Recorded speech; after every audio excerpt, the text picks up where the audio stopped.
Olá, tudo bem? Eu sou Marcos Tosi, seja muito bem-vindo à última análise da Gazeta do Povo. Quis o destino que Collor e Lula, justamente os dois antigos adversários, fossem os protagonistas do noticiário envolvendo velhos e novos casos de corrupção no país nos últimos dias. No última análise, nós vamos discutir este assunto que assombra os brasileiros, a corrupção entranhada no poder, e que atinge níveis de desfaçatez e ousadia cada vez maiores.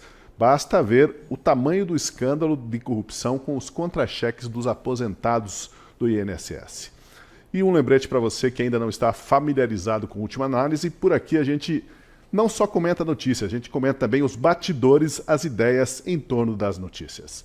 E para falar sobre corrupção, nós temos hoje no estúdio com a gente ele que sabe muita coisa sobre corrupção. Não porque tenha sido corrupto, obviamente, e sim porque esteve à frente da maior operação de combate à corrupção na história do Brasil, Deltan Dallagnol. Tudo bem, Deltan? Uma alegria estar aqui mais uma vez. Marcília, Guilherme.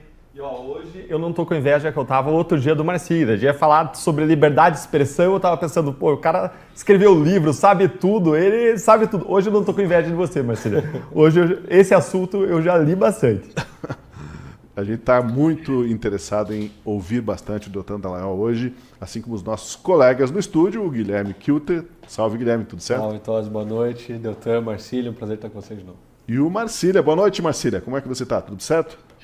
Boa noite, Tosi, Deltan, Kilter, toda a nossa audiência. Pois é, você falou, uma pessoa que sabe tudo de corrupção, eu já tomei um susto, falei, quem será que está aí? Quase desliguei aqui a minha câmera para não participar. Graças a Deus, estamos salvos. Olha, o assunto que abre a última análise de hoje ainda está bastante fresco no noticiário. A prisão juridicamente esquizofrênica do ex-presidente Fernando Collor. E por que a gente fala juridicamente esquizofrênica? Ora, porque Collor foi preso com base na Operação Lava Jato. Lembram dela? Aquela que tinha o juiz Sérgio Moro e o procurador Deltan Dallagnol e que há poucos dias, coisas de algumas semanas, o ministro Gilmar Mendes comparou a uma organização criminosa. Uma operação cujo epitáfio já tinha sido escrito pelo ministro Dias Toffoli ao anular condenações. Uma operação que é alvo de deboche descarado toda vez que Sérgio Cabral, o ex-governador do Rio, condenado a mais de 400 anos de prisão, publica vídeos com dicas culturais no Instagram. Bom, e assim eu começo perguntando aos nossos comentaristas, como assim, né? Quer dizer que a Operação Lava Jato ainda é útil para o Supremo Tribunal Federal? Vamos começar contigo, Deltan. Bora lá, depois de o Lula ter inventado a tal da democracia relativa para falar da Venezuela, agora a gente tem a tal da Lava Jato relativa inventada pelo Supremo Tribunal Federal. Quando eles querem, ela vale. Quando eles não querem, vejam bem, aí ela não vale. E logo depois dessa decisão do Supremo mandando prender o Collor, o Supremo já se ocupou de falar com seus porta-vozes na imprensa que foram divulgar desinformação, dizendo que, olha, o caso Collor é diferente da Lava Jato porque o caso Collor não passou por Curitiba. Mentira! A origem do caso Collor é Curitiba, como bem foi lá o ex-juiz federal Sérgio Moro, hoje senador, e desmentiu nas redes sociais os jornalistas que estavam espalhando desinformação, narrando que as primeiras provas da corrupção do Collor, das propinas pagas, os comprovantes bancários foram apreendidos em buscas e apreensões executadas a partir das ordens justamente da Vara Federal de Curitiba. E olha, se o Supremo fosse coerente, ele anularia o caso Collor. Por quê? Porque quando uma prova é nula, e vamos dizer que o Supremo aqui, em boa parte dos casos, invocou não existe um conluio na Lava Jato dos juízes, procuradores contra os réus. Olha, se é nula para A, é nula para B. Pau que desce em Chico, desce em Francisco. E quando você anula as provas lá do começo do caso Collor, a gente chama isso de uma árvore envenenada e os frutos disso todos saem igualmente envenenados. E se o começo da operação é inválida, todo o resto cai, inclusive a ação contra o Collor no STF, caindo, portanto, a prisão. É claro que eu acredito que o Collor tem que ir para a cadeia, mas também tem que ir para a cadeia os outros, porque nulidade não houve, tanto que o Supremo agora manteve a prisão do caso Collor. Justamente o Supremo decidir que a prisão, a condenação é válida, isso valida os outros casos. Isso mostra que não tem nada de errado fundamentalmente na Lava Jato que mereça jogar e empurrar toda a sujeira para debaixo do tapete. Então o que a gente vê é um Supremo relativo que agora ele tem que se explicar. E aí, por que às vezes a Lava Jato vale e por que às vezes a Lava Jato não vale? E esse escândalo, né, Deltan, ele tem a ver com o Petrolão, né? A BR Distribuidora tem relação com outras investigações feitas pela Lava Jato, só que estão dizendo assim, não, mas as provas contra o Collor são robustas. Não eram robustas contra os outros implicados e que foram condenados e agora, como você falou, jogou-se para baixo do tapete? As provas eram robustas contra todo mundo. As condenações foram mantidas sistematicamente na segunda, na terceira instância, até no próprio STF. O único caso que o STF anulou, mas não invalidou o mérito ali, foi o caso do Lula, em que o STF disse, não, olha só, primeiro disse que não deveria ser Curitiba, deveria ser Brasília, depois juntou uma série de 7 fatos para dizer Moro é suspeito, mas eles tiveram que juntar 7 fatos diferentes para concluir, formando ali um mosaico que Moro seria suspeito. E agora a gente tem lá Alexandre de Moraes, que é vítima dos crimes, e ele ultimamente ele disse, não, veja só, eu não sou vítima do crime de atentado de golpe de Estado, de atentado contra o Estado Democrático de Direito, sou da tentativa de homicídio, mas espera aí, o crime de tentativa de homicídio, vamos partir da tese da acusação, o crime de tentativa de homicídio, ele fazia parte do crime maior, da tentativa de abolição do Estado Democrático de Direito, da tentativa de golpe de Estado. E quando uma coisa absorve a outra, fica dentro, ora, se existia um crime ali dentro contra o Moraes, ele jamais poderia estar julgando esses crimes, jamais, porque um crime está dentro do outro. Então, se ele é vítima de um, ele é vítima do outro também. Só que aí, agora, veja bem, agora a suspeição não existe. Isso vai evidenciando o duplo padrão do STF, mais uma vez, é a Lava Jato relativa. Aquela que, para os amigos, para aqueles próximos, aliados poderosos, raia os favores. Para os inimigos, para aqueles que hoje não têm mais relação e padrinhos lá que os protejam no STF, para eles todo o rigor da lei. Eu vou lá para o Marcília, já voltamos com o Guilherme aqui. Marcília, será que o Collor ficou espantado com o resultado, o desfecho, né, desse julgamento e a ordem do Alexandre de Moraes? Porque se fosse pelos antecedentes ele estaria tranquilo, né? Mas de repente mudou-se o jogo aí, como comentava o Deltan. Eu acho, Tosi, que o Collor não se espanta com mais nada. Ele está há tanto tempo lá em Brasília que se ele se espanta ainda com alguma coisa é porque o problema é dele, não de Brasília ou da nossa justiça. Eu vou até um pouco além do que disse o Deltan. Não é a Lava Jato. A gente começou com uma democracia relativa, de fato, do Lula, né? Mas eu diria, Deltan, que não é a Lava Jato que é relativa, é a arbitrariedade que ficou relativa. A gente chegou num ponto que a arbitrariedade é o normal. Então a nossa Suprema Corte, ela é por norma arbitrária. E agora eles estão relativizando a arbitrariedade. Vamos ser arbitrário aqui, mas ali não. Ou vamos ser mais arbitrário aqui do que ali, uma questão de quantificação da arbitrariedade. Nós estamos criando variáveis, cepas para a arbitrariedade, né? Como se um vírus fosse e contivesse cepas. A nova cepa é agora a Lava Jato. A arbitrariedade vai se multiplicando, vai se tornando complexa e eles vão diferenciando. Olha, com o Collor vale... É absurdo, isso é tão absurdo. Como bem disse o Deltan, o próprio Moro realmente tuitou esses dias, inclusive expondo uma jornalista a um certo escárnio público em razão disso, porque ela tinha dito, não, aqui esse caso do Collor é uma lava-jato diferente, né? Como se tivesse uma lava-jato linha, uma lava-jato B, uma lava-jato do bem e uma lava-jato do mal.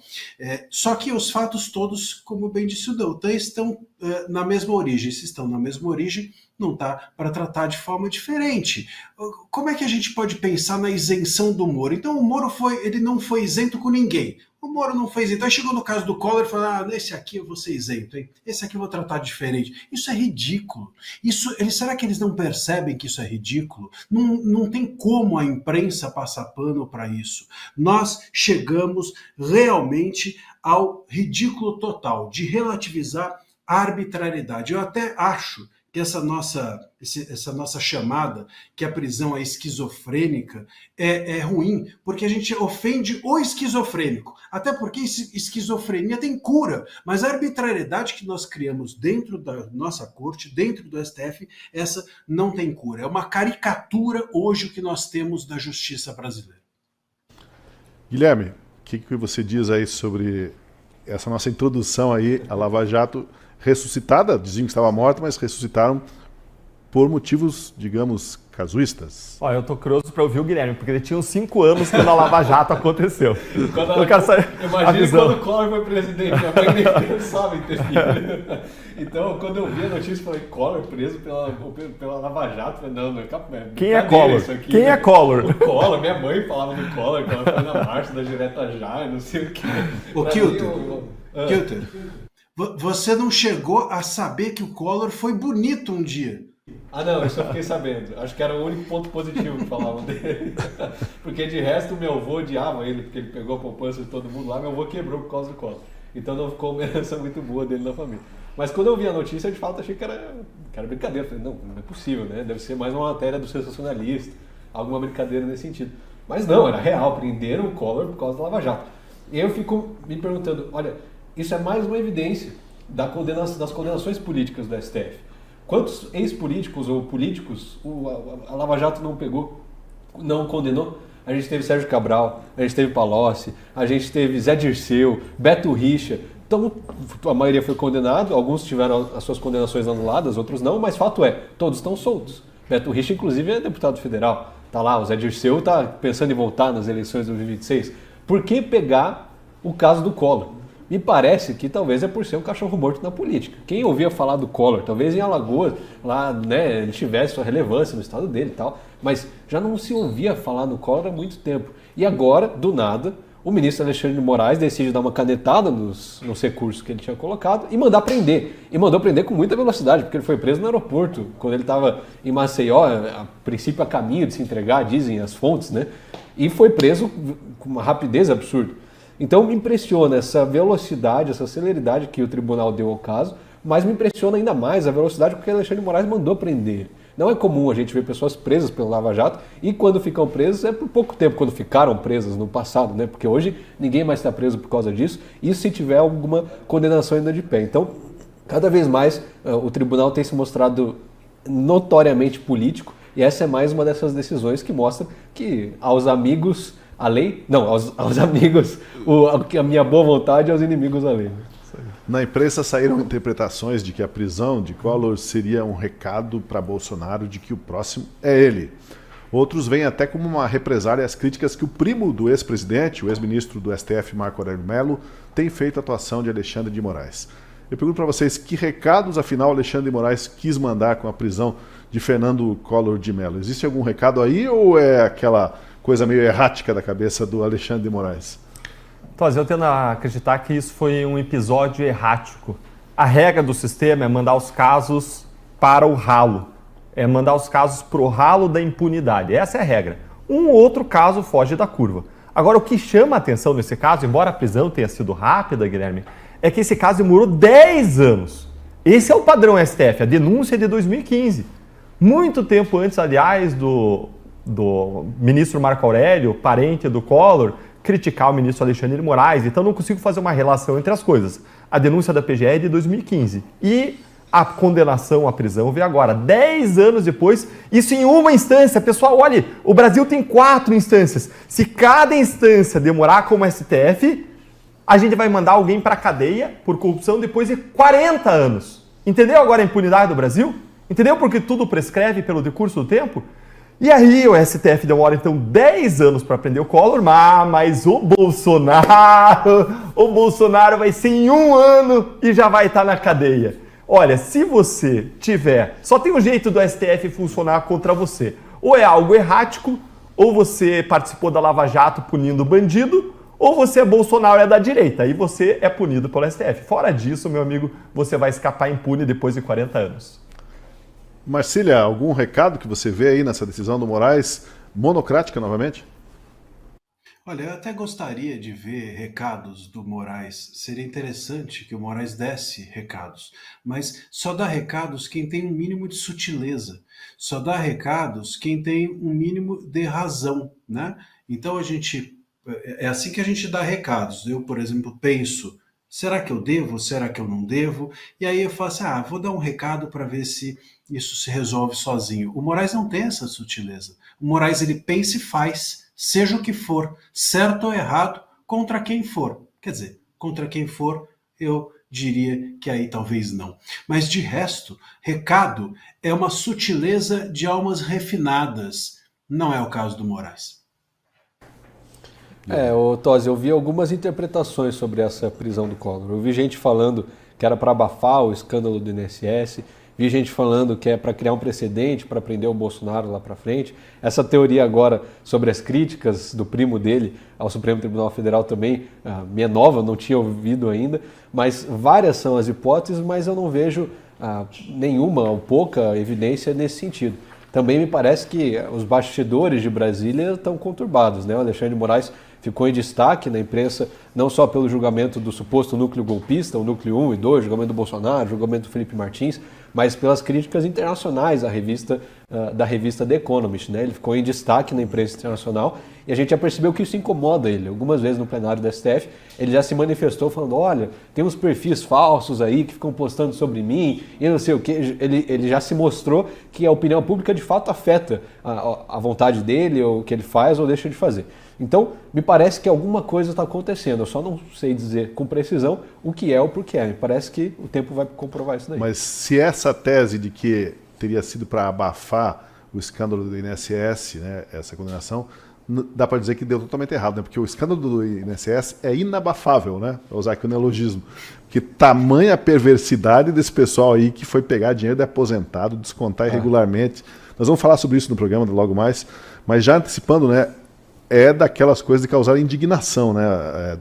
Roubar dinheiro de quem já tem pouco para remédio e comida é o fim da picada, e não foi pouco dinheiro, foram mais de 6 bilhões, fala-se em 8 bilhões de reais, e não por acaso um monte de confederações, de sindicalistas estão por trás disso. Parece, né? que a Glaze não conseguiu resolver a crise de comunicação com algum ministro bom de comunicação e ligou para Alexandre de Moraes, né? Mas viu, Marcília, eu acabei me antecipando aqui, vai lá, faz teu comentário, mas a gente vai depois dedicar uma parte do nosso programa só a esse escândalo do INSS. Não, maravilha. Não vou entrar no INSS, até porque esse é um assunto infinito, né? E vamos nos dedicar adiante a ele. O que eu queria apenas mencionar é que, veja, eu falei que não há recado. Recado não há, mas é possível sim que eles tenham desejado abafar de alguma forma a fúria pública, não só desse caso do INSS, mas também da repercussão internacional até mesmo que houve a respeito da intimação ilegal ao Bolsonaro dentro de uma UTI. Né? O Brasil estava falando e o mundo estava falando. Aliás, o mundo falar já era uma mostra de que era intuitivo aquilo ser ilegal. Né? Não precisava nem de lei. Qualquer um do mundo inteiro percebeu que aquilo era ruim. E isso trouxe uma imagem para o STF negativa. Aí as pessoas fazem esse comentário que você fez. Pô, mas eu vou abafar um negócio ruim com algo pior? Bom, mas dentro do que a gente vê hoje no Brasil, é assim que eles lidam com a coisa. O absurdo do dia seguinte normaliza o do dia anterior, e assim vai se vivendo. Eles não vão corrigindo os problemas, eles vão criando novos problemas, e com isso os do dia anterior, os anteriores, vão se tornando corriqueiros normais. Veja, nós temos 6 anos de protagonismo de um STF que age às margens, para ser delicado, às margens da lei, né? Está margeando a lei, quando não cai para o lado e simplesmente foge da lei por meio das suas interpretações criativas. Então, dentro desse cenário, né, eu acho que não há nenhuma preocupação deles em corrigir as questões ou os problemas, e sim de criar novos problemas que possam ser vistos como uma espécie de silenciamento ou apagamento do anterior. Isso sim pode ter sido uma intenção, porque essa decisão monocrática, tomada de noite, enfim, com toda a correria que foi feita, justamente com o escândalo do INSS, justamente quando a mídia internacional falava da questão da intimação, é de se desconfiar que pudesse ter ali alguma estratégia. Mas ruim, uma estratégia ruim, como todas as que vêm da política feita pelo STF. Eu volto a dizer, o STF não tem juízes de carreira em todas as suas cadeiras. Agora, todos eles são políticos amadores. Nem todos são juízes de carreira, mas todos são políticos amadores. Marcília, você acabou de confirmar uma teoria muito importante aqui, viu? Que é a teoria de que o Sidônio Palmeira que entrou para o governo Lula para resolver o problema de comunicação e afundou o governo Lula em popularidade, ele agora foi auxiliar o STF. Eu não tenho dúvida de que é isso que está acontecendo. Ele foi lá ajudar o STF, dar a dica para o STF sair do buraco em que se enfiou e recomendou: prende aí o Collor. Aí eles foram lá e prenderam o Collor, só que o tiro saiu pela culatra, porque isso só exacerbou, só deixou em destaque o duplo padrão, o 2 pesos e 2 medidas do STF. Agora é o STF que tem que se explicar. E aí, STF, quando que a Lava Jato é boa e quando que ela é ruim? Quando ela vale e quando ela não vale? Essa é a pergunta que fica para os ministros responderem. Mas veja bem, acho que se a gente voltasse alguns anos atrás, uns 10, 20 anos atrás, seria muito absurdo essa fala de que um ministro estava querendo dar um recado político com uma prisão e um processo que já vem de 10 anos, como o Deltan falou, né?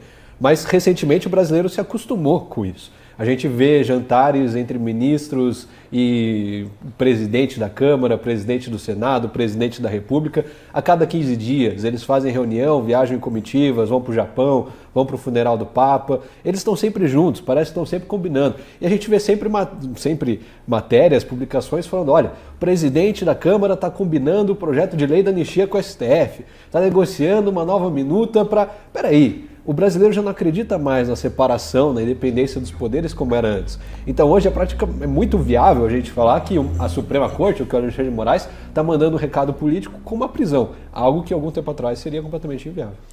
Pois é, agora a prisão do Collor também seria uma forma, talvez, de tentar limpar essa barra do STF. O Kilter comentou aqui que o Alexandre de Moraes se mostrou incomodado, principalmente quando ele foi alvo de críticas no noticiário internacional, né? O pessoal que vive no Jet Set aí não gosta quando lá fora começam a falar da reputação dele. E, bom, a Transparência Internacional foi uma das instituições que disse que o STF estaria sendo leniente com a corrupção. Será que essa prisão do Collor foi um esforço, está sendo um esforço de relações públicas, se pelo Sidônio Palmeira ou não, não sei, mas é uma tentativa de melhorar a imagem, dizer assim: ó, nós estamos colocando corruptos na cadeia, porque eles vinham só soltando corruptos, né? Acho que é ponto pacífico aqui que o Collor realmente tem muita culpa no cartório, né? É curioso que ele disse que tinha caído 20 milhões na conta dele, não sabia de onde veio esse dinheiro. Como Foi assim? sorteado na Mega da Virada. Deve ter sido alguma coisa assim. Um esforço de relações públicas, Marcília? Não, eu ia falar, às vezes acontece, 20 milhões, comigo nunca aconteceu, mas enfim, ninguém está livre de passar por esses problemas, esses percalços da vida, né? A gente tem que compreender, né? Agora não tem, o STF não tem esse prurido, ele não tem esse receio de que a imagem dele possa ser a de soltar ou prender corrupto. Eu creio que essa vaidade não existe, a vaidade ali de que eles estão dotados, vamos dizer assim, e eu acredito que alguns estão convictos disso mesmo, um deles é o Barroso, outro deles é o Moraes, é de que eles estão salvando a democracia, extirpando o bolsonarismo do território político. Isso eu creio que eles acreditem mesmo nisso, né? Eles não percebem que o remédio que eles pensam estar dando se transformou num veneno que todos nós estamos tomando, né? Então, ao tirar o bolsonarismo do tabuleiro político, eles tiram toda a direita e fica a esquerda sozinha, portanto, de forma tirânica. E eles sendo os controladores do debate público, que é algo que não é democrático. Então, se transformou o Brasil numa tirania em nome de uma democracia. Isso eles não percebem. Esse é um raciocínio que eles não fazem. Mas eles acreditam que estão numa luta, né, num combate. A gente vê as falas do Moraes nas aulas dele e tal, a do próprio Barroso, enfim, ali essa vaidade existe, mas a vaidade de nós prendermos corruptos, essa vaidade que a gente percebia existir, por exemplo, e o Deltan está aqui, pode confirmar isso, imagino que vá confirmar, essa vaidade de nós estamos fazendo uma reforma na corrupção do país, nós temos a intenção de mudar a forma como isso é enxergado, a corrupção é enxergada dentro do país e tal. Isso não existe no STF, isso eu acho que nunca existiu no STF, talvez ali um pouco com o Joaquim Barbosa, depois com a Lava Jato e nunca mais. A vaidade é do poder, a vaidade não tem como objeto a corrupção dentro do STF. Olha, o caso do 8 de janeiro, ele provou muita coisa importante para o Brasil. Ele provou que se o STF quisesse, todos os corruptos pegos à Lava Jato estavam na cadeia. Os 415 políticos denunciados por uma empreiteira, envolvendo aí quase um terço dos senadores, quase um terço quase metade dos governadores, quase um terço dos senadores da época. 415 por uma empreiteira. Estava todo mundo sendo investigado e processado no inquérito célere do STF e eles estariam todos na cadeia em o quê? 1 ano? 2 anos? Se o padrão do 8 de janeiro se aplicasse para a corrupção, o Janones estava na cadeia. E não com um acordo agora muito generoso para ele devolver o dinheiro que ele roubou em 12 vezes sem juros e sem acréscimos. Se o padrão 8 de janeiro fosse aplicado, a efetividade do Supremo fosse aplicada contra a corrupção, nós teríamos nos tornado um país sem corrupção no alto escalão, porque o exemplo ia ser de que bandido vai para a cadeia e não bandido vira presidente da República. O que o STF tentou mostrar com o caso Collor não foi efetividade do combate à corrupção. Se ele quis mostrar alguma efetividade, alguma linha dura contra corruptos, ele só ressaltou toda a omissão, toda a inércia, toda a negligência, toda a parcialidade, todo o duplo padrão que ele vem exercendo em relação à corrupção dos grandes e poderosos, que foi enterrada, e o Supremo se tornou o grande guardião não da Constituição, mas o grande guardião da impunidade dos corruptos poderosos do nosso país, e em outro ponto, no outro extremo, as ações do Supremo em relação àqueles que têm sobrenome Bolsonaro, são da direita, ou então tiveram a infelicidade, ou no meu caso, eu acho que ainda assim foi uma alegria, acho que vale a pena a gente lutar pelo país, mesmo quando a gente faça sacrifícios por isso, aqueles que lutaram na Lava Jato. Para esses, meu amigo, para esses é a pior versão possível da lei, é a punição, é o chicote do senhor Supremo Tribunal Federal. O Tosi, me parece que o combate à corrupção no STF morreu junto com o Teori Zavascki, viu? Depois que caiu o avião dele, foi por água abaixo também todo o julgamento favorável à Lava Jato. Foi quase que uma facada na Lava Jato e depois o Gilmar Mendes pegou e torceu, né? Até hoje falando mal de Curitiba, da Lava Jato, do Deltan, do Moro. Depois que chegou no Aécio Neves, a coisa virou ali para ele, né? Então, ao meu ver, o tribunal se politizou completamente. Quando chegou nos amigos dos amigos, já não valia mais nada. E depois, com o Alexandre de Moraes tomando a frente aí dos seus absurdos, suas decisões monocráticas e sem senso nenhum, me parece que foi tudo por água abaixo mesmo. Agora, Transparência Internacional, me parece que eles estão nem aí para isso, sinceramente. Várias vezes, até o próprio Gilmar já falou mal da transparência, da Lava Jato e tudo mais. Agora, essa crítica da The Economist parece que pesou. A gente já viu várias críticas de diversos órgãos de imprensa do Brasil e fora do Brasil, mas pela primeira vez o próprio Barroso emitiu uma nota pelo STF, oficialmente, respondendo a The Economist. Então, me parece que internamente gerou algum tipo de repercussão ali entre eles, porque, poxa, uma revista internacional posta 14 vezes no Twitter deles, em 24 horas, os 2 artigos que eles publicaram contra os abusos do Alexandre de Moraes, alguma coisa está acontecendo. E a gente vê o bom trabalho de brasileiros que estão combatendo esses arbítrios do STF lá fora, nos Estados Unidos, né? A gente viu que o Eduardo Bolsonaro ficou por lá, a gente tem lá Paulo Figueiredo, Alan dos Santos, enfim, a juíza Ludmilla, enfim, o pessoal que está lá alimentando a imprensa lá sobre os abusos que estão acontecendo aqui. Me parece que isso está começando a afetar eles de fato. Curiosamente que a decisão da condenação do Fernando Collor de Mello saiu da mesma semana em que o governo mandou um avião da FAB buscar a primeira-dama do Peru, condenada por corrupção, foi condenada no dia seguinte, foram resgatar a primeira-dama que estava envolvida também, né, como beneficiária de desvios de dinheiro da Odebrecht, que alimentou a corrupção lá no Peru. Então, assim, o Brasil realmente não é para amadores, né? É o paraíso dos corruptos, é o paraíso dos colarinhos brancos. E quando eu vou olhar ainda os argumentos que o STF usou para derrubar a Lava Jato, se ele fosse ser coerente, se ele fosse ter a coragem de ser coerente, ele ia derrubar a Lava Jato inteira. O ministro Gilmar Mendes, ele anulou toda uma série de casos que ele chamou de Operação Integração e Operação Piloto. Ele anulou dizendo que o primeiro delator disse que uma parte do dinheiro da propina foi usado em campanhas eleitorais. Aí o ministro Gilmar Mendes usou para dizer que, olha, se uma parte do dinheiro foi para a campanha eleitoral, tudo tinha que estar na justiça eleitoral. Isso com base em uma regra que eles inventaram em 2019 para mudar a regra do jogo e anular a Lava Jato. Então ele pegou essa regra de 2019, pegou o caso envolvendo Beto Richa, Operação Piloto, e disse que o primeiro delator disse que parte do dinheiro ia para a campanha eleitoral. E aí anulou tudo. Ora, mas se é assim em relação a esses casos de integração em piloto, isso também é assim para toda a Lava Jato, porque a Lava Jato, vamos lembrar, nasceu da delação do Youssef, nasceu da delação do Paulo Roberto Costa, que falaram sim que o dinheiro era usado para a campanha eleitoral. Então você pega a mesma decisão do STF dizendo que quando uma parte do dinheiro vai para a campanha eleitoral, tudo é da justiça eleitoral, e você aplica desde o começo da Lava Jato e você anula tudo sem ter como salvar, porque seria um caso que chama de incompetência absoluta, seria um caso de nulidade absoluta, e você anularia tudo. Então se o STF fosse seguir a sua própria régua, eles anulavam toda a Lava Jato, eles mandavam devolver todo o dinheiro para os réus, para os corruptos, para as empresas, mas eles não fazem isso. Eles vão fazendo em conta-gotas.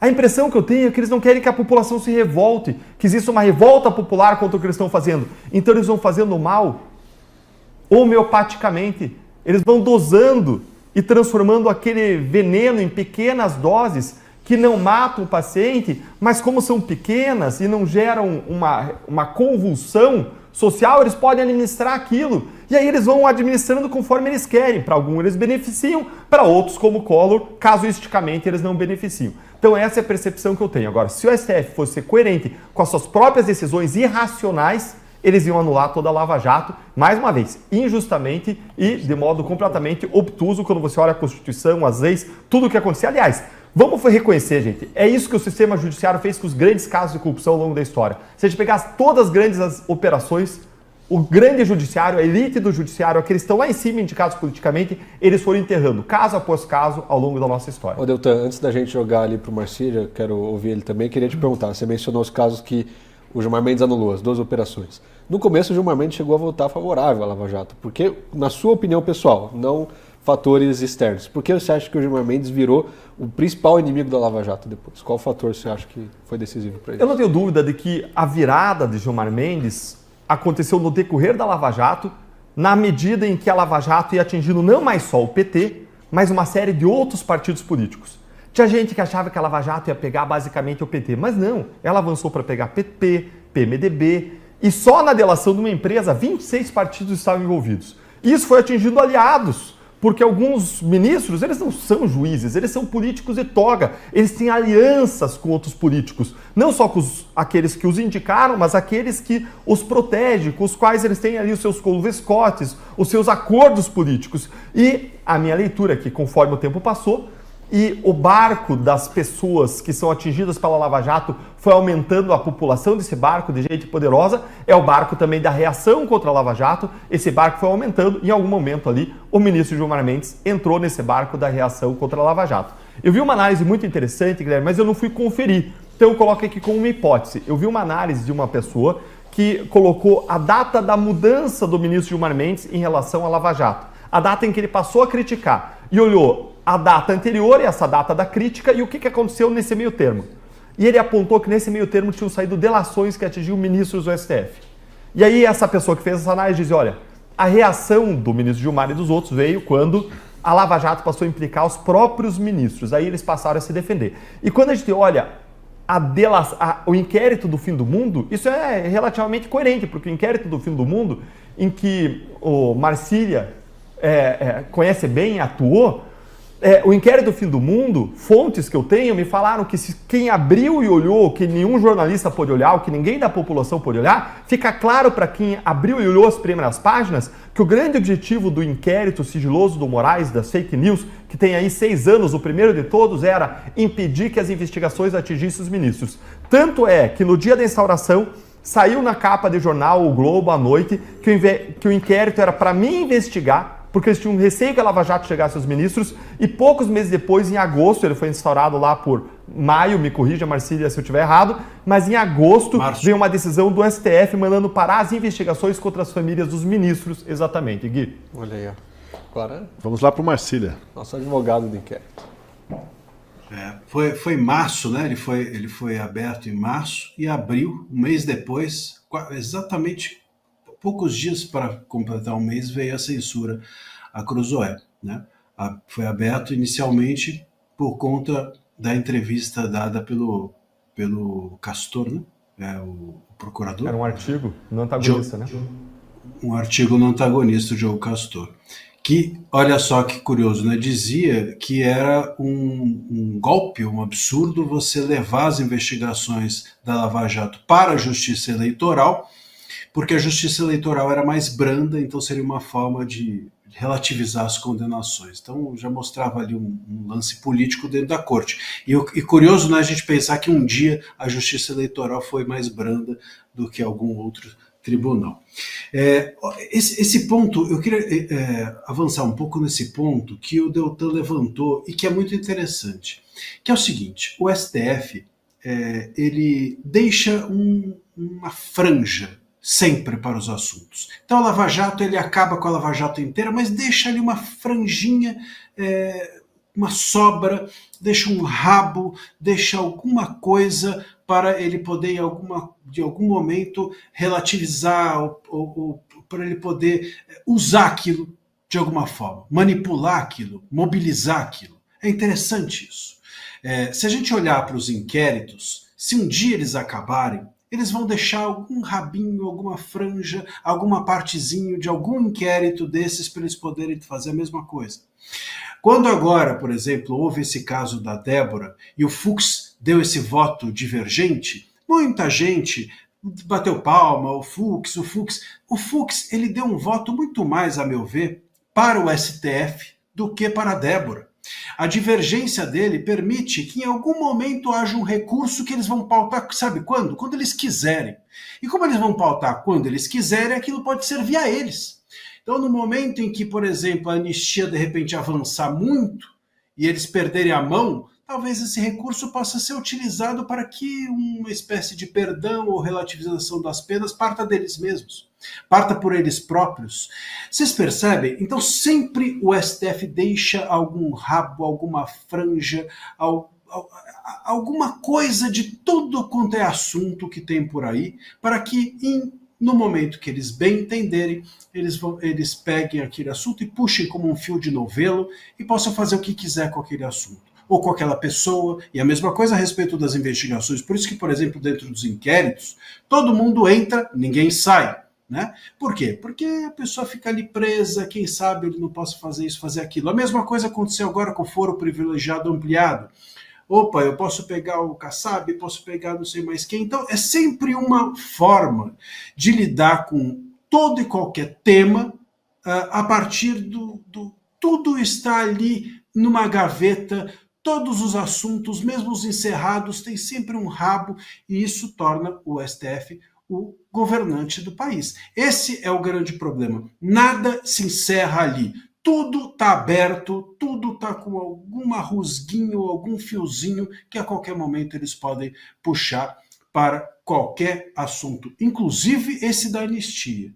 Não tem a ver com o nosso tema aqui, mas eu acho que vale a gente dizer. Lembre-se que quando o Dino, alguns meses atrás, trouxe a questão da anistia de 79, querendo poder relativizar a anistia, dizer que a anistia poderia ser rediscutida. Por quê? Porque é um fiozinho que ele abre aqui também para, se a anistia passar, essa de 2025, eles poderem puxar e etc. Então, é dessa forma que eles governam o país e submetem tudo e todos ao seu jugo. Eu vou usar uma expressão aqui, jurisprudência, né? Que até onde eu entendia, como eu observava, a jurisprudência mudava a cada 15, 20 anos. Agora a jurisprudência muda a cada 6 meses, Deltan. Ao sabor dos ventos. E por desespero seu, eu vou complementar o que o Marcílio disse, porque eu imagino que já deve estar querendo avançar na pauta, mas, Marcílio, você me lembrou de vários casos que acontecem ao nosso redor, e é exatamente isso que você falou. Vejam que o TSE estava julgando o caso do senador Sérgio Moro, e aí encerrou uma ação que podia cassar o mandato do senador Sérgio Moro. Não passou um mês, sabe o que a STF fez? Recebeu uma acusação criminal contra Sérgio Moro porque ele fez uma piadinha de festa junina contra Gilmar Mendes, o que todo mundo sabe que não é crime, que não tem nada que você poderia criminalizar aí, é pura liberdade de expressão, e se fosse, jamais tinha que estar no STF, porque foi antes ele ser senador, tinha que estar na primeira instância, mas o STF faz e puxa para ele por quê? para controlar a língua, para controlar os outros, para ter poder sobre as pessoas. Aí o TSE vai e me caça. E o que eles fazem? Eles instalam 2 inquéritos contra mim. E aí agora você teve o inquérito que estava na primeira instância, eles pegam e puxam, quando a gente está criticando, incomodando, eles puxam para eles lembrarem a todos nós que eles têm o poder de afetar, de acabar, de destruir as nossas vidas, para calar a nossa voz. Isso é um absurdo, isso que você falou é uma realidade. O STF hoje tem o controle do país por meio, inclusive, do foro privilegiado. A gente tinha que acabar com essa porcaria de foro privilegiado. O Marcília mencionou o caso da Débora, que gerou muita revolta um pouco antes desse caso dessa prisão do Collor, né? Uma condenação a 14 anos.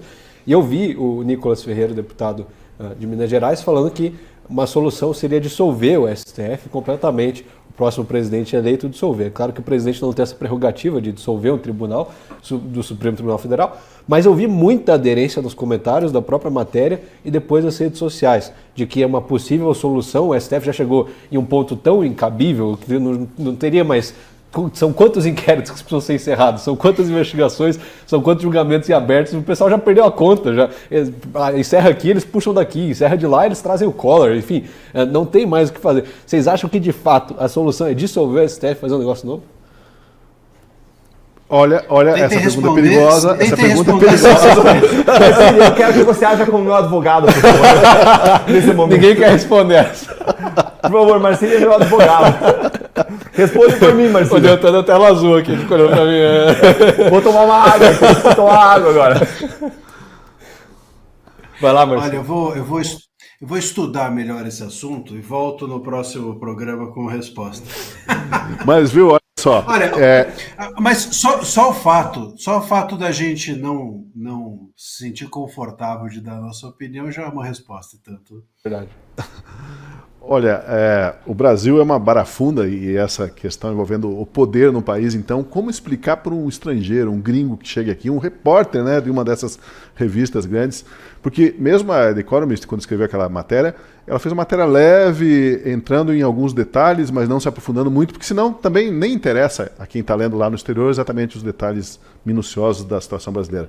Mas o fato é como explicar para um gringo, né, que o ex-presidente Lula está na presidência, tinha sido condenado, vários corruptos presos pela mesma operação Lava Jato estão livres e alguns deles tiveram suas condenações anuladas pelo STF. É um enredo difícil que novela mexicana alguma tem algo parecido, não? E eu estou começando a me questionar, Tosi, se de fato a solução para essas incongruências do STF vão vir de fora do Brasil. Eu lembro quando a comitiva da OEA veio aqui, o pessoal depositou muita esperança, né, de que não, vamos explicar para eles os abusos do Supremo, juntou todos os deputados da oposição, mostraram lá a capa da Cruzoé, tudo que o Alexandre de Moraes estava fazendo, cada um deu o seu discurso e mostraram, e morreu, não teve mais nada em relação ao OEA. A gente via as sanções, não, porque o Trump vai colocar a sanção e vai fazer, também não deu em nada, porque não, vamos levar para a Corte Interamericana e a Corte Interamericana não faz nada. Eu me pergunto se de fato a imprensa de fora, claro, tem um impacto maior pelo que a gente vê na opinião pública geral, principalmente no que impacta os ministros. Mas será que a gente de fato tem que esperar uma solução que vem de fora do Brasil? Será que o povo ir para as ruas não seria de fato a melhor solução para a gente botar pressão e fazer alguma coisa? Porque acho que o povo está cansado de sentar e esperar, né? Olha, eu posso responder aí, meu advogado? Essa eu posso, né? Eu posso responder essa. Essa é mais tranquila, né? Ó, então vou lá. Eu diria que é fácil explicar para o gringo. Você fala assim, olha, é que o país, Brasil, é um país bananeiro. É um país em que os poderosos mandam e fazem o que querem. Em que eles transformam aqueles que combateram a corrupção em vilões e os grandes bandidos, eles elevam a posição de governantes e dizem que eles são heróis do país, salvadores do país, heróis do povo brasileiro, como nunca houve na história desse país. Ou talvez a gente pudesse recorrer aí aos quadrinhos, a uma história em quadrinhos e dizer que, olha, é como se o Coringa, lá em Gotham City, ele se tornasse prefeito. E aí ele convence a imprensa, ele usa seus porta-vozes da imprensa, ele derrama dinheiro na imprensa, ele dá declarações exclusivas, ganha jornalistas e ele consegue convencer todo mundo que o Batman e o Robin são os verdadeiros bandidos. Joga os dois na cadeia e abre as portas da cidade para entrarem Pinguim, Charada, a era, me ajuda aí, Gui, você que é o cara dos quadrinhos mais novo, a era... Duas Caras. Duas Caras, aquela era herbívora lá, era Erva venenosa. É venenosa, exatamente. E abre as portas da cidade para todo mundo e eles dominam a cidade. E aí a gente só não pode acabar com todos viveram felizes para sempre. Olha aí, tá uma ideia editorial aí lançada pelo Deltan em Quadrinhos do Brasil, corrupção como você nunca viu. Lembra quando a Veja colocava Olha o Moro só. como Batman, ele com o Robin lá? Tá na mesma linha. E salvo engano, não sei se é quente essa minha informação, mas fizeram há um tempo atrás os quadrinhos do STF, né? Eu não sei se isso procede, enfim, fica aí depois eu vou dar uma olhada, mas eu me lembro de ter visto isso. Tem, gravata, houve, né? não, houve, a gravata tem eu lembro. gravata, uma tem campanha, houve uma campanha de relações públicas para melhorar a imagem do STF, que tem quadrinho, tem uma série de coisas típicas de redes sociais para adolescentes, que está lá tentando levantar a imagem do O que eu lembro foi os quadrinhos que fizeram do caso do aeroporto de Roma, da suposta agressão do filho do Alexandre de Moraes, e eu fiz também uma denúncia lá sobre o material produzido pelo Senado, que tinha um jogo sobre a história do Senado Federal, uma história da democracia, e eles colocavam lá o 8 de janeiro como um atentado contra a democracia nesse jogo aí, nesse material educativo do Senado, que custou mais de 4 milhões de reais, isso distribuído nas escolas do Brasil inteiro, um material supostamente educativo sobre a história da STF, colocando o pessoal do 8 de janeiro como, de fato, atentadores, né? Não sei nem se essa palavra existe, contra a democracia. Então, a gente vê eles se esforçando bastante para mudar a narrativa e a história. Agora, a corrupção não é só uma característica brasileira. A gente sabe que tem corrupção em outros países, desde Roma até no Reino da Noruega, né? Havia algo de podre naquele reino, pelo menos na ficção shakespeariana. Mas da Dinamarca esse, né? Da Dinamarca, da Dinamarca. Certíssimo, Confundi os dois aí. Certíssimo. Tudo lá, tudo país nórdico lá. Então, mas no que a nossa corrupção ela é mais diferenciada, particular nossa, será, comparando com o histórico de outros países? Acho que é cultural, né, Tosi? Aqui o jeitinho brasileiro lastreou e isso se espalhou também para os políticos, para os representantes eleitos e até para os juízes, né?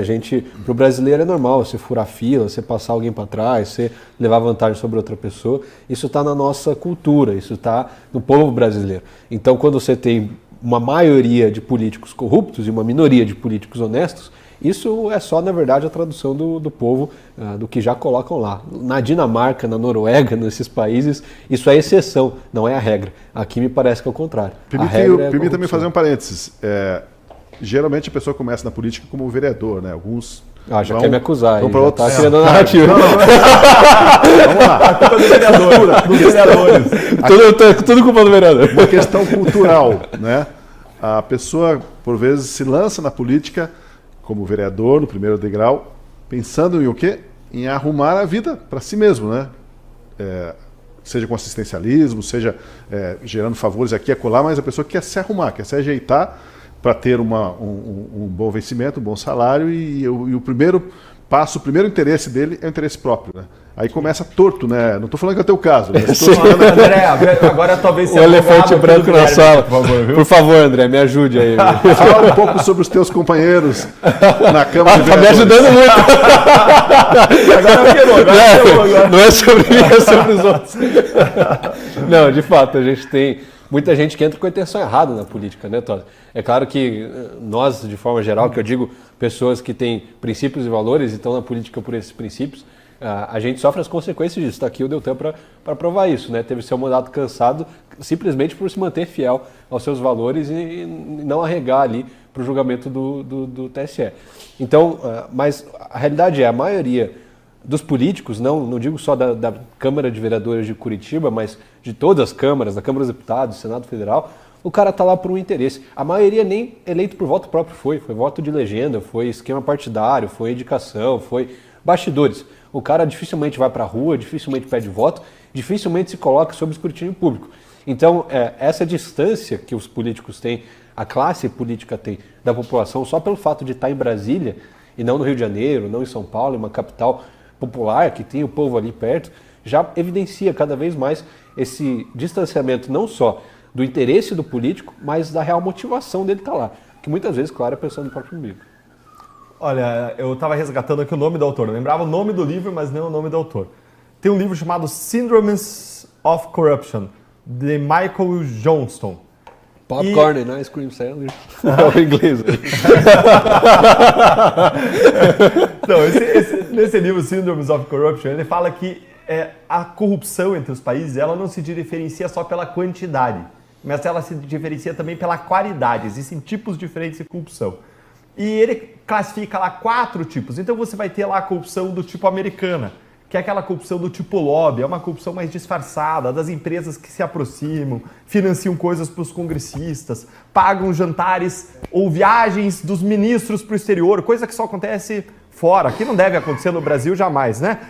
Empresas enroladas em esquemas que pagam viagens caríssimas para ministros, para seminários fora. Então esse é um tipo de corrupção de lobby.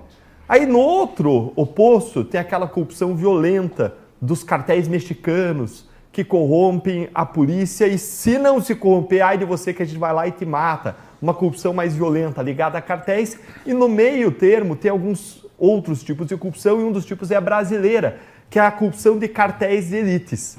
O que é essa corrupção de cartéis de elites? É quando uma parte da elite econômica, uma parte da elite política se associam para roubar o país em benefício próprio em prejuízo do resto das pessoas. E essa é exatamente a corrupção que a gente identificou no Lava Jato. A corrupção em que você via lá os políticos se associando a grandes empreiteiros para roubar a população em prejuízo do povo brasileiro. É a corrupção que é descrita também naquele livro sobre extrativismo, porque as nações fracassam, Why Nations Fail, em que os autores explicam por que algumas nações prosperam e outras não, e explicam porque as que não prosperam têm elites extrativistas, que roubam o país. Ele está exatamente falando desse tipo de corrupção brasileira, de cartéis de elites, que alguns vão chamar também de capitalismo de compadrio, em que existe um compadrio entre políticos e pessoas ricas economicamente e uma mão lava a outra. E uma prova de que esse é o tipo de corrupção que a gente tem no Brasil, uma pesquisa que foi feita chamada Barômetro da Corrupção, uma pesquisa da Transparência Internacional. E o que essa pesquisa mostrou? Mostrou uma coisa que é contrassenso na sociedade. Se eu te fizer a pergunta, você já deve ter ouvido falar o seguinte, ó. Os políticos são corruptos porque o brasileiro é corrupto. A população brasileira é corrupta, então o político se torna corrupto porque sai dali. O político não vem de Marte, vem do planeta Terra e vem do Brasil. O Brasil tem muita corrupção, o político vai ser corrupto. Isso procede? Não, isso não procede. Quando a gente vai ver pesquisas sobre corrupção, dados da corrupção na sociedade, a gente vai ver que na base da pirâmide social brasileira, a gente tem índices baixos de corrupção. A gente é o segundo mais honesto da América Latina. Segundo ou terceiro, a gente disputa as primeiras posições no quesito honestidade. O que eu quero dizer com isso? Quero dizer que se você foi a um atendimento médico, provavelmente você não foi pedido uma propina para você. Se você foi vacinar o seu filho, provavelmente não te pediram um suborno. Se foi fazer uma ligação de água e esgoto, provavelmente não te pediram um suborno. Se foi fazer uma ligação de energia elétrica, provavelmente não te pediram um suborno. Então, quando a gente está falando dos serviços públicos da base da pirâmide, se foi registrar uma queixa na delegacia, provavelmente não te pediram suborno. Quando a gente fala da base da pirâmide, a gente tem um baixo índice de corrupção quando você compara com o ápice da pirâmide. E uma vez eu quase tomei uma representação, quase fui processado, quase precisei do Marsiglia para me defender, porque eu fiz um tweet com o procurador da República dizendo que a gente tinha mais corrupto em Brasília do que bandido nas favelas. E é verdade, porque o índice de bandidos na favela é pequeno, poucas pessoas lá são traficantes, são ladrões, são assassinos, enquanto você vai olhar para o Congresso Nacional, a maior parte dos congressistas é corrupta. A maior parte dos nossos políticos de alto escalão é corrupta. Você tem esse capitalismo de elite, mas você tem ambientes que influenciam a corrupção. A gente vai falar um pouquinho mais disso, acredito aí, Natóris. Mas o ambiente influencia. A gente tem um ambiente hoje que premia a corrupção. Se você pratica um pouco de corrupção lá na base, você vai ser punido. Agora, se você fizer muita corrupção, você se torna, talvez, presidente da República, presidente do Senado, presidente da Câmara no Brasil. Marcília. Eu vejo, eu concordo com o Deltan aqui, eu diria que talvez a gente pudesse resumir, né, essas questões de corrupção. O Kilter falou do jeitinho brasileiro, o Deltan está falando aqui, né, dessa permissividade, né, que existe sobretudo dentro de ambientes das estruturas políticas do país. Eu diria que a gente criou dentro do país, né, sobretudo dessas estruturas políticas, uma espécie de desculpabilização, né? Então, olha, é do sistema, todo mundo faz, é assim mesmo, então vai lá e faça também. Tem aquela famosa frase atribuída ao Barão de Tararé, né? Enfim, não sei se é exatamente dele, mas enfim, que diz, né, que a corrupção é uma boa negociata para a qual você não foi convidado. Mas se você foi convidado, seria uma ótima negociata. Como você não foi convidado, você chama aquilo de corrupção. Então, quando você está no meio, você não sente aquilo como algo, como uma corrupção. Se você não está no meio, e às vezes acontece isso mesmo no dia a dia das pessoas. É verdade que a maior parte das pessoas não é corrupta, mas existem atos de falta de ética ou de que a gente nem percebe, né? Outro dia eu estava conversando com meu pai até que disse isso. E ele estava contando que numa conversa que ele teve com uma certa pessoa, ele perguntaram a ele, né? Ele disse o seguinte: olha, se seu filho pequeno fosse num banco e conhecesse o gerente do banco, e ficasse na fila quilométrica, e não fosse falar com o gerente do banco que estava ali ao alcance dos olhos dele, você acharia que seu filho é o quê? E a provocação é que a resposta fácil que ele esperava do meu pai é dizer que o filho é um idiota. Afinal de contas, ele não foi esperto o suficiente para procurar o gerente, que era um amigo dele, e poder contornar a fila, né? Então, se o seu filho ficar na fila quilométrica aguardando, mesmo conhecendo o gerente, quando ele vier para casa e te contar isso, você vai falar assim: pô, meu filho vai sofrer na vida, porque ele não sabe se virar.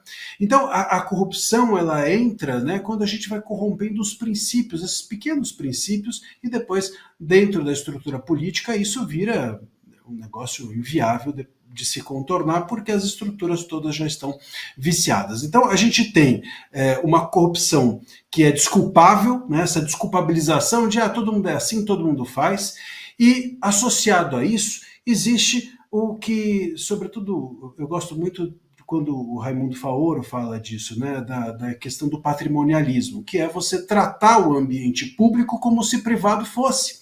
Então você vai para o ambiente público e acha que é a sua casa. Vamos nos lembrar aqui, por exemplo, do primeiro governo do PT, quando ele chegou, ele entrou no poder, no dia seguinte ele colocou uma estrela vermelha no jardim ali do Palácio do Planalto, porque ele não conseguiu entender que ali não era o partido, era o Estado, que ali não era o governo, era o Estado. Aquele ente, aquele palácio, não era do PT, era nosso, e estava provisoriamente com ele. Então, eles não confundem, né? Estado com governo e governo com pessoa. Então, eu sou o governo e o governo é o Estado, tudo é uma coisa só, e não. O Estado é o ente abstrato, o governo é o que é provisório, e você, pessoa, é quem está exercendo aquilo e precisa respeitar essas instituições que estão acima de você. Aqui a gente confunde tudo isso. Então, somando essa questão do patrimonialismo, que é tratar o privado como público e o público como privado, e essa desculpabilização de todo mundo faz, criou dentro do Brasil uma cultura de corrupção.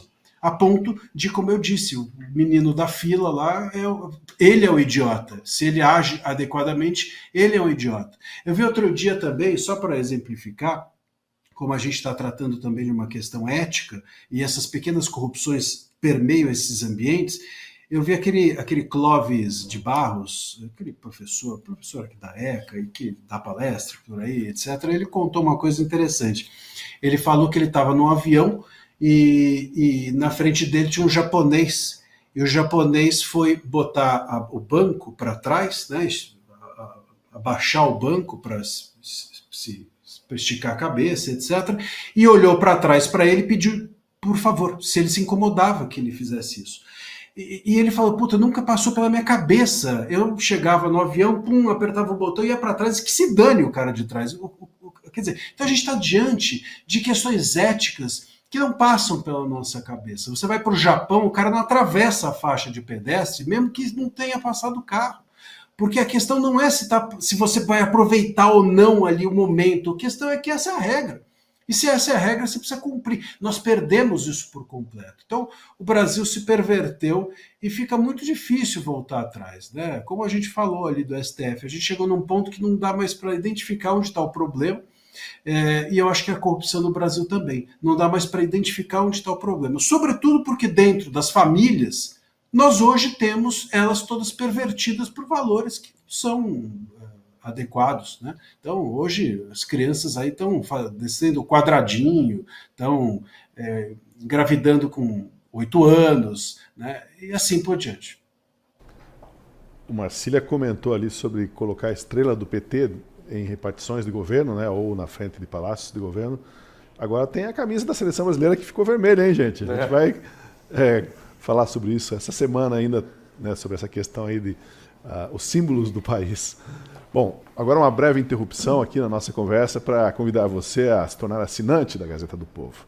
Assinando a Gazeta agora pelos links que você encontra na descrição e no chat, ou ainda usando o QR Code na tela, você paga somente R$ 1,90 nos 6 primeiros meses. Por esse valor, você tem acesso ao melhor jornalismo do país e a um grande time de colunistas, cursos e toda uma biblioteca que inclui e-books como A Ordem de Cristo e a História Secreta do Descobrimento, do jornalista Tiago Cordeiro. Por R$ 1,90 nos 6 primeiros meses, você também ajuda a financiar iniciativas como o nosso programa Última Análise. Lembre-se, a Gazeta do Povo é o único jornal do país que expõe claramente as suas convicções. E daqui a pouco a gente deve falar sobre uma das mais importantes delas, a crença no poder da razão e do diálogo. Vem conversar com a gente, assine a Gazeta do Povo. Vamos continuar com o programa agora, mudando um pouco a chave, falando sobre o primeiro escândalo bilionário, com B maiúsculo, do governo Lula. O escândalo, a fraude no INSS. O golpe era tosco até. Associações firmavam convênios com o INSS e descontavam valores diretamente das aposentadorias, sem que os beneficiários soubessem da existência dessas entidades. O rombo passa dos 6 bilhões de reais, fala-se em até 8 bilhões, e como sempre acontece no país, alguns dos envolvidos foram presos, outros afastados, e a maioria só atualizou o currículo para a próxima fraude. E o governo prometeu apuração rigorosa e só está esperando uma oportunidade para, dizem, colocar a culpa no Bolsonaro. O problema é que da dinheirama desviada desde 2019, 64%, foram roubados em 2023 e 2024, ou seja, no mandato do presidente Lula. E eu pergunto, existe diferença entre uma corrupção que tira dinheiro de aposentados e a corrupção que tira dinheiro das estatais, ou ainda da corrupção que compra votos no Congresso? Qual a pior delas, né? Eu vejo esse escândalo do INSS como uma coisa perversa acima de tudo, porque você pegar dinheiro de aposentado, pensionista, que já ganha, né, uma merreca, para usar a expressão popular, pegar dinheiro desse pessoal é algo de perverso, né? Não sei se dá para ter graus de corrupção, mas essa daí, ela é muito maldosa, não seria o termo?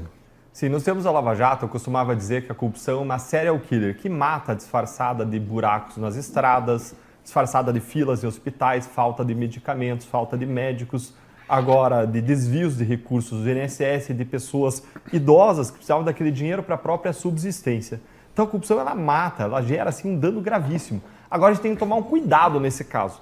Eu fui olhar a divulgação oficial do governo sobre como eles estavam investigando esse caso, sobre o que tinha acontecido, e eu olhei lá o ministro Lewandowski, do Ministério da Justiça, dizendo que, olha, esse tipo de conduta é uma conduta gravíssima porque está tirando proveito da situação de maior vulnerabilidade dos idosos, das pessoas que são aposentadas, querendo dizer que as fraudes tinham acontecido por uma vulnerabilidade ou por uma facilidade de serem os idosos enganados, quando não é isso. Quem foi enganado nesse caso é o governo. Quem foi omisso, negligente, não atuou de forma adequada foi o governo. Tem duas coisas que a gente tem que entender nesse caso. Primeiro, como que esse esquema aconteceu? O que acontecia? O INSS fazia termos de cooperação técnica com uma série de entidades como associações e sindicatos, e essas associações e sindicatos eram autorizadas a, tendo filiados pensionistas ou aposentados do INSS, essas entidades elas podiam pedir para o INSS automatizadamente um desconto do valor das aposentadorias que era acreditado para essas entidades. Essas entidades precisavam de duas coisas. Primeiro, uma filiação do aposentado a essa entidade e, em segundo lugar, uma concordância do filiado a essa entidade, então, de que um valor seria descontado.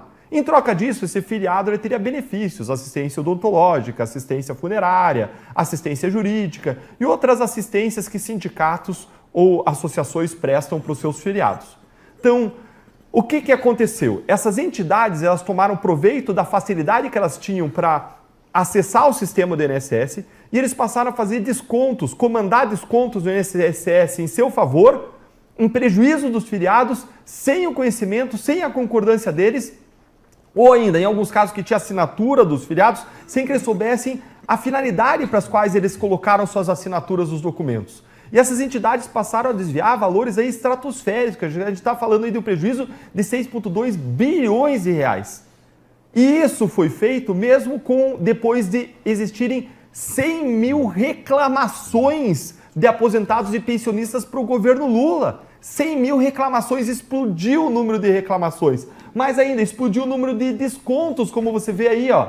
Olha os valores descontados, olha a evolução. Você vê uma explosão dos valores em 2023, uma explosão dos valores maior ainda em 2024. Em coisa de 3 anos você teve o valor quintuplicado. Isso acendeu todos os alertas. TCU expediu recomendações para o governo.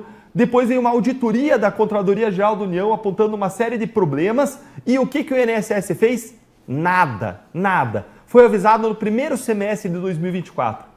Mas não fez nada para estancar essa sangria, que continuou acontecendo. Centenas de milhões de reais continuaram a ser desviados. E a gente precisa falar da responsabilidade do governo Lula e do ministro da Previdência, que ainda está ministro, Carlos Lupe, que foi afastado do governo Dilma por causa de corrupção na sua pasta, e agora Lula o alçou novamente a condição de ministro. A gente precisa falar sobre a responsabilidade dele sobre esse escândalo. Agora, esse gráfico, Deltan, ele desmente um pouco a versão do pessoal de esquerda, aí, do pessoal ligado ao governo, que fala assim, mas esse esquema de filiações em massa começou lá no governo Bolsonaro e foi a partir de 2019 que aumentou. Dá para ver ali pelo gráfico que se começou lá, foi agora, 64% em 2 anos de toda essa dinheirama, mais de 6 bilhões, ficaram concentrados nesse curto período, ou seja, abriu a porteira de uma forma escancarada. Tosi, eu lembro no dia que saiu essa bomba, né, do escândalo do INSS, as primeiras notícias davam que o escândalo começou em 2019 e perdurava até 2024. Agora, com uma investigação mais aprofundada, se mostrou que não, isso já começou antes, no governo Dilma, depois do Temer, em 2016. E a verdade é que, até com uma apuração ainda mais detalhada, vale a gente lembrar que, lá por meados de 2019, 2020, Bolsonaro assina uma medida provisória antifraude no INSS, que perdura 2 anos, e a Câmara, o Congresso, derruba depois essa medida provisória. Então, é mais uma evidência de que o Bolsonaro não tem culpa disso. Na verdade, ele sabia disso, do escândalo do INSS, tanto que no debate da Globo ou da Band, não estou lembrado agora, ele fala para o Lula acusando, vocês fazem farra aí com o dinheiro do INSS, não sei o que e tal, e ele já assinou a medida provisória contra isso. Mas a gente viu a imprensa, revistas de esquerda, veículos de esquerda falando não, porque a culpa é do Bolsonaro, começou no governo dele. É impressionante, sempre que sai algum escândalo, alguma coisa que desgasta o governo Lula, já querem culpar o Bolsonaro, colocar na conta dele, quando na verdade a gente sabe que não é isso que aconteceu. E hoje, inclusive, o próprio ministro da Previdência, o Carlos Lupe, admitiu que já sabia que isso acontecia. Já tinham falado para ele. O Jornal Nacional conseguiu com exclusividade alguns áudios de pessoas de dentro do governo que falaram, que avisaram o Carlos Lupe, e ele não fez nada. E hoje ele mesmo confessou isso e ainda está lá. O presidente do INSS foi afastado, foi demitido depois de toda essa crise de imagem. O Carlos Lupe não, ainda é ministro, está lá, dando entrevista falando que confessou. Isso, como o Deltan colocou aqui, é omissão. Ele sabia e não fez nada. Um dado que corrobora o que você está falando é aquele que aponta que a CONTAG, a Confederação Nacional dos Trabalhadores Rurais, né, tradicionalmente ligada à esquerda, ao PT, à CUT, foi a entidade que mais recebeu recursos, 435 milhões no ano passado e outros 430 e tantos no ano anterior. Como já haviam advertido alguns políticos, alguns atores da vida nacional, a volta do PT ao poder significaria uma irrigação desses sindicatos com dinheiro público à torta e à direita. É isso mesmo, e a própria derrubada daquela medida antifraude que o Bolsonaro tinha editado em 2019 e veio a cair em 2022, a própria derrubada dessa medida aconteceu pela organização dos sindicatos junto aos deputados petistas que no Congresso se articularam para, numa medida provisória que seria votada em 2022, que não tinha nada a ver com o assunto, seria uma regra para derrubar esse dispositivo antifraude que tinha sido colocado aí pelo governo Bolsonaro. Agora, uma coisa muito importante que eu quero colocar, e o Marcília vai poder discorrer mais profundamente sobre isso, é o seguinte. Quando a pessoa sabe de uma fraude que está acontecendo debaixo da sua área de influência, quando ela sabe, ela pode agir, e mais, ela deve agir para evitar o resultado, e a pessoa se omite, essa pessoa passa a ser criminalmente responsável pelo resultado. Vou repetir. E vou dar um exemplo simples para você entender. Um salva-vidas. Esse é o exemplo clássico. O salva-vidas está ali na piscina, tem uma pessoa se afogando. Ele olha a pessoa se afogando, ele sabe que a pessoa está se afogando, ele pode agir, não tem nada que impeça ele de agir, ele está em plenas condições físicas, ele deve agir porque ele assumiu a obrigação ao se colocar como salva-vidas da piscina, então ele tem uma obrigação jurídica de agir, e se ele fica só olhando, ele passa a ser responsável pelo crime de homicídio perante a lei. É a mesma coisa que a gente tem hoje em relação ao ministro Carlos Lupe. Ele sabia, ele podia agir para impedir o desvio de centenas de milhões. Ele devia agir, ele tinha essa responsabilidade como servidor público, como ministro debaixo do qual estava o INSS. Estavam essas fraudes sendo praticadas. E não tem argumento que justifique ele querer economizar 1 milhão, 2 milhões para evitar o desperdício de 600, 700, 800 milhões, 1 bilhão de reais. Bastava se ele disse, não tem pessoal, as coisas são demoradas. São as desculpas que ele deu hoje na entrevista. É que no serviço público as coisas são demoradas. Não, o nome disso é incompetência. Porque se você quer, você encontra a solução, você realoca funcionários, for necessário, você contrata uma empresa terceirizada e você resolve o problema. Agora, nada justifica essa omissão que é de natureza criminosa e que merece, sim, ser investigada e ser responsabilizada. Vamos ao Marcília. Marcília, o fato é que tem muito dinheiro voando, né, no país, nas contas públicas aí do governo, porque o rombo não é de 5, 10 milhões, né, de quase 8 bilhões. É muita coisa, né? É muito dinheiro. Assim, a gente não consegue nem quantificar o tamanho desse rombo. É muita coisa. E assim, roubar velhinho. Pô, olha, a gente chegou num ponto que, putz, é até triste falar, mas a gente precisa falar. Agora, tem 2 pontos que eu queria pescar disso que o Deltan, o que vocês estavam conversando. O primeiro deles realmente. Então, se o Lupe sabe disso, ele precisa fazer alguma coisa. Se ele não fez nada, ele já cometeu um ilícito por omissão. É a responsabilidade dele, a responsabilidade criminal, como bem estava dizendo o Deltan, ela não é apenas de quem coloca a mão, é de quem deixa colocar. Se você sabe que estão colocando a mão, se você sabe que estão cometendo atos de corrupção e você permite, é de sua função a fiscalização porque você está num cargo de gestão, você é exatamente criminoso igual. Então, a omissão nesse caso, do ministro da Previdência, é também uma omissão criminosa, que precisa ser apurada e investigada. E vou dizer mais, ele ter revelado que ele sabia, ele ter confessado que ele sabia, e ele permanecer no cargo, também cria uma responsabilidade em quem o está mantendo no cargo. Quem está mantendo no cargo alguém que claramente deveria estar sendo investigado é também uma responsabilidade de prevaricação, é também uma responsabilidade de omissão, e nesse caso, quem nomeia o ministro, a gente sabe que é o presidente. Então, a gente tem aqui uma cadeia de responsabilidades que não pode ficar apenas adstrita a quem fez, ou a quem colocou a mão, ou a quem fez o ato de execução, mas a todos aqueles que permitiram que isso acontecesse ou continuam permitindo sem que uma providência seja tomada, sem que cabeças rolem, sem que pessoas sejam investigadas. Eu vi hoje uma entrevista, inclusive, de um delegado da Polícia Federal dizendo, não, essa pessoa ela não está envolvida, aquela pessoa, assim, querendo defender, vamos dizer assim, pontos de vista a respeito de uma investigação que está em curso e que deveria estar com todas as portas abertas possíveis para a gente chegar o mais longe possível em relação a esse caso. Então, tudo isso é ruim, não é assim que se resolve. Esse é um caso de ilícito criminal, a gente não está aqui tratando de uma escolha política, não é disso que se fala. E tem um outro ponto que eu acho importante a gente lembrar. Nós estamos falando aqui de sindicatos, de um ecossistema que orbita e orbitou em torno de toda essa construção corrupta, né? E esse ecossistema ele existe, sabe por quê? Porque nós temos um Estado gigantesco e nós temos um Estado gigantesco que existe justamente para isso.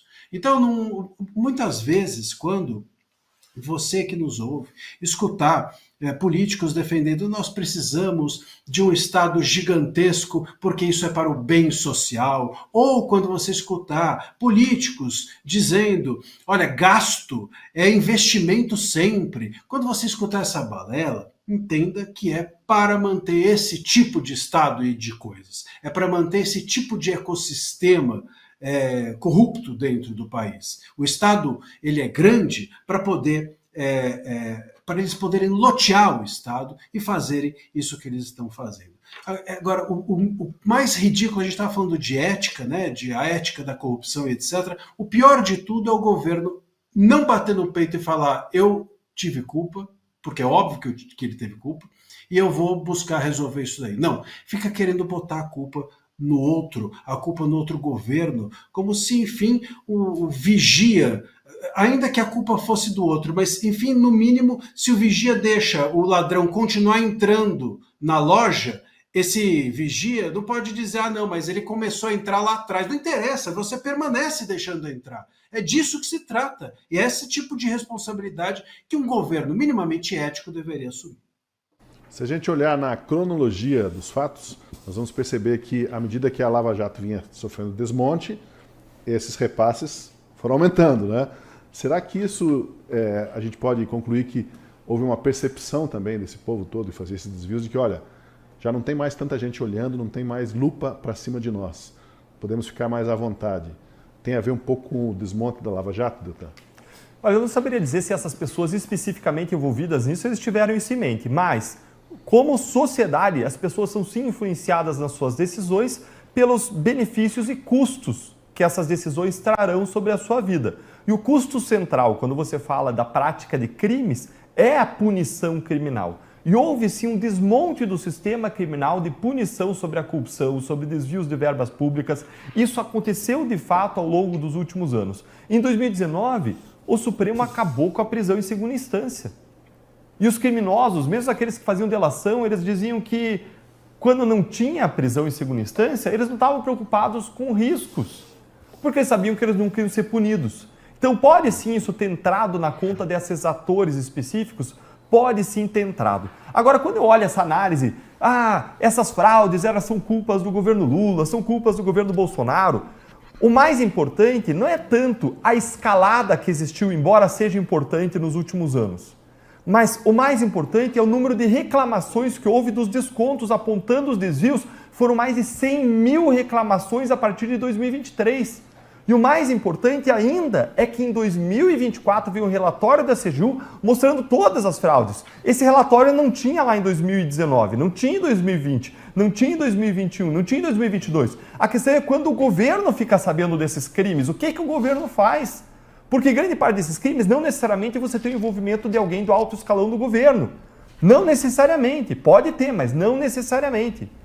Você pode ter simplesmente as empresas conluiadas enganando o governo, enganando o sistema do INSS.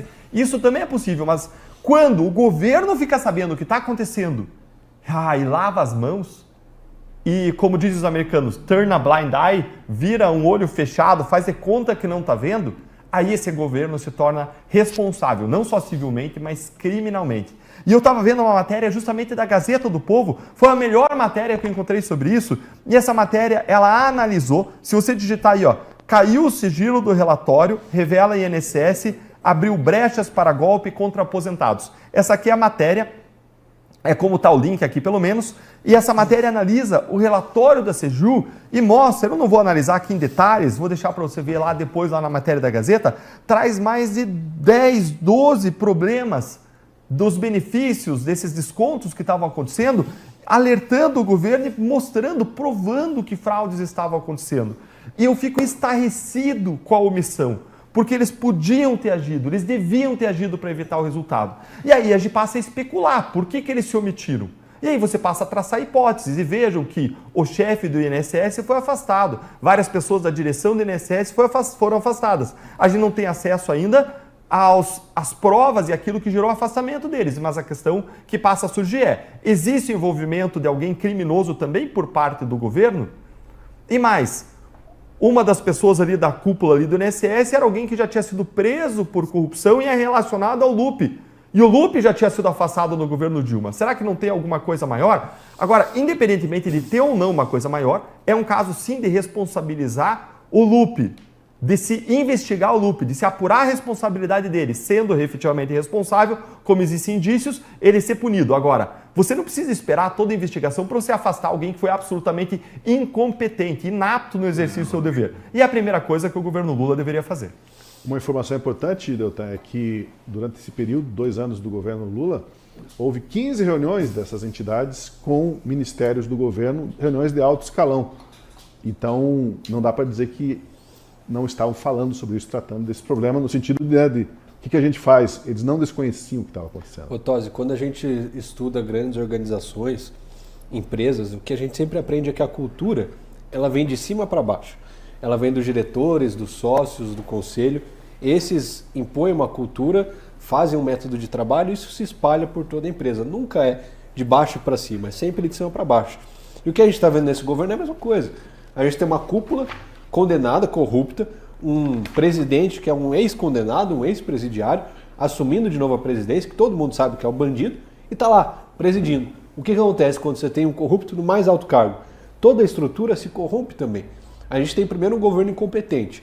A gente viu o IBAMA entrando em paralisação, os funcionários do IBGE se revoltando, os Correios entrando em greve, os profissionais de saúde pedindo reajuste do piso salarial da enfermagem, os professores pedindo paralisação quase entraram em greve também.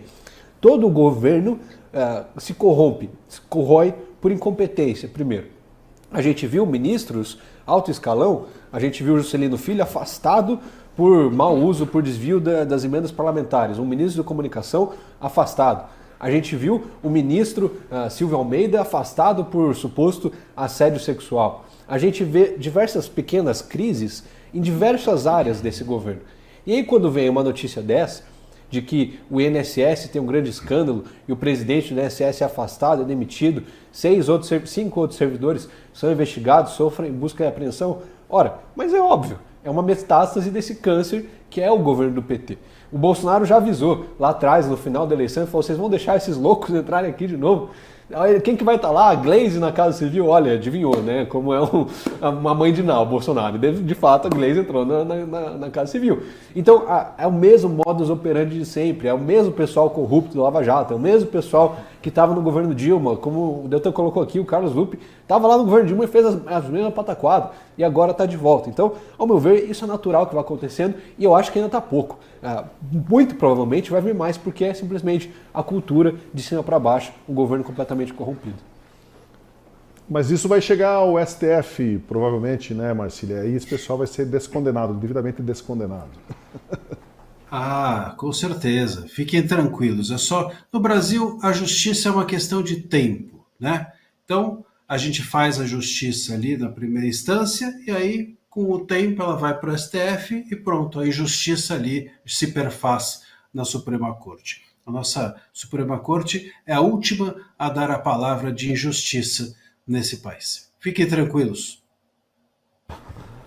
Alguém, a gente brincou com isso, mas alguém arrisca dizer se haverá consequências desse escândalo e vai entrar para o anedotário nacional? Olha, eu gostaria de dizer que sim. Anedotário, né? Anedotário. Otário. É uma anedota. Todo mundo é otário. Brasileiro, nesse caso, é o otário no final das contas, né? Eu gostaria de dizer que sim, que nós não vamos entrar para os otários do país. Mas a gente tem sido otário, porque o que a gente vê é injustiça depois de injustiça, o sistema não funcionar.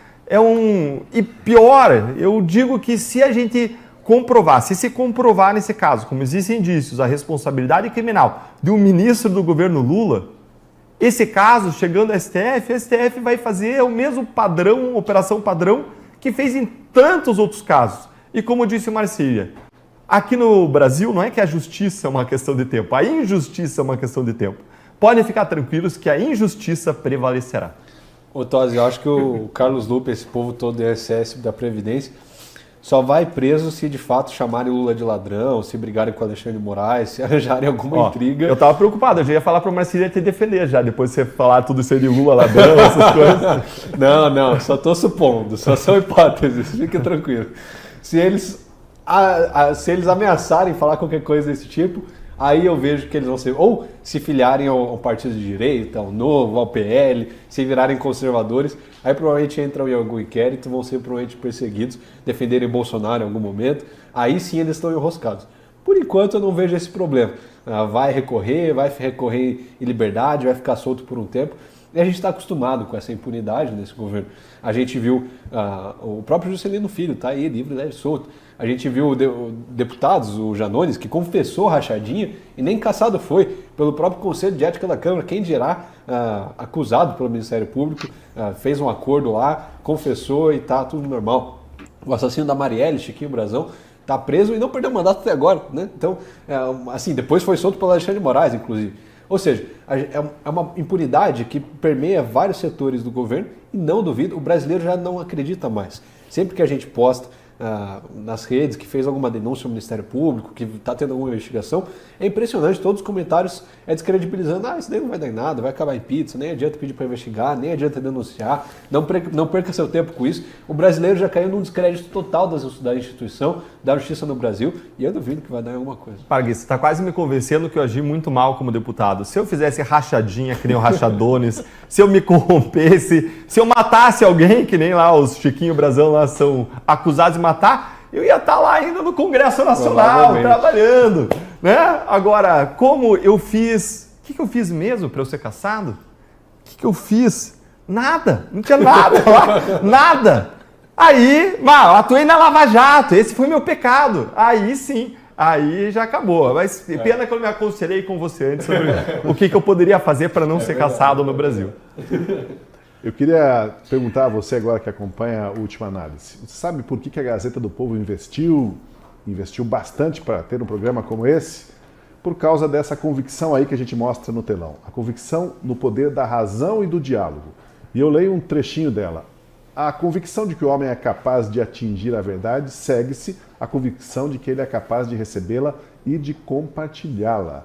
Revelar e propor aquilo em que se acredita é sinal claro de respeito ao outro, à inteligência do outro.